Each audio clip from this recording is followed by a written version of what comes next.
Did you know that the way you eat, move, and sleep can actually impact your mood? There's a lot of information out there, and sometimes it can be hard to know how to make changes to improve your well-being. So we've reviewed trusted resources and worked with youth and other experts so that we can share some of the tips that we found useful. Eating.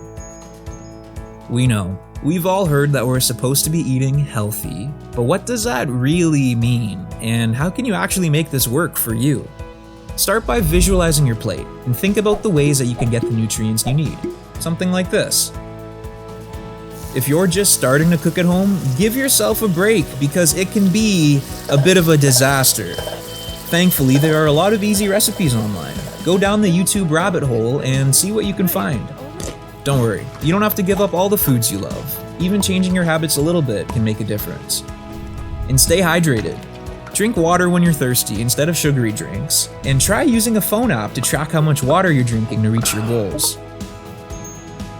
Movement. As important as regular exercise is for your physical health, it can also have mood-boosting powers. It's recommended to exercise 3 times a week for 45 to 60 minutes each time. And while that may seem daunting, there are simple ways that you can incorporate exercise into your life. You might have to try a few different things until you find one you actually enjoy. Keep in mind, the gym isn't the only place where you can exercise. Whatever works for you, as long as it gets your heart pumping. We might get so pumped about exercising and set unrealistic goals that leave us feeling down and defeated if we don't achieve them.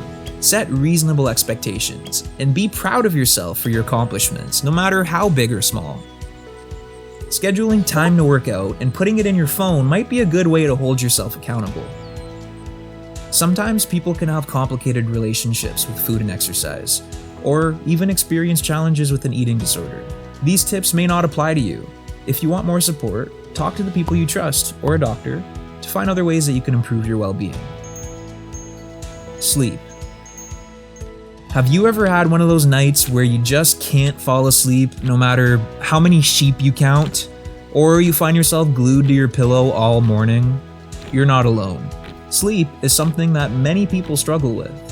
While there's nothing better than sleeping in after a late night watching Netflix, it's best to try and wake up and go to sleep at the same times every day. Open your blinds as soon as you wake up in the morning. The natural light will tell your brain the day has started. And try not to regularly nap during the day. As good as that nap may feel, it'll rob you of your sleep later.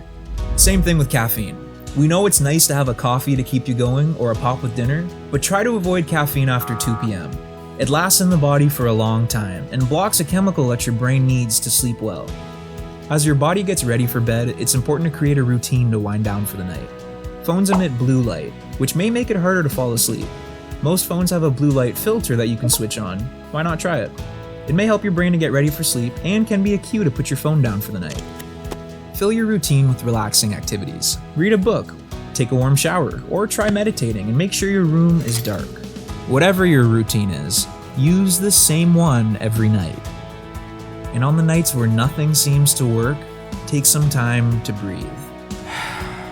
Remember, it takes time for new habits to stick. So give yourself a break and do what works best for you. Practicing these things together can have a positive impact on your mood. If you have other ways to support your mental health, tell us in the comments. And check out our video on depression here. Thanks for watching.